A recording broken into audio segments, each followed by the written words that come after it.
అన్న నేను మీ తెలుగు ఫార్మర్‌ని. మిరపకొచ్చేసి అయితే ఇలాంటి కాయమచ్చ అనేదైతే చాలామంది రైతులకైతే వచ్చింది. ఈ కాయమచ్చ అనేదైతే మనం పొద్దునైతే నీళ్ళ మందు అయితే కురడం వలన అయితే ఈ విధంగా అయితే కాయలైతే అవుతాయి. మనం ఇలాంటి సమయంలో మనకు కోతలైతే ఉన్నప్పుడైతే తెంపేసుకోండి అన్న. ఎందుకంటే మనం చాలా నష్టమైతే పోతామన్న ఇలాంటి కాయలు తెంపేసుకోకపోతే.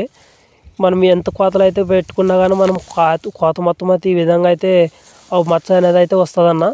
ఇది తెంపేసుకున్న తర్వాత అయితే మనకు పించకైతే ఎటువంటి మచ్చ అయితే రాదన్న. ఒక కోతకైతే మధ్యలో అయితే వస్తుంది.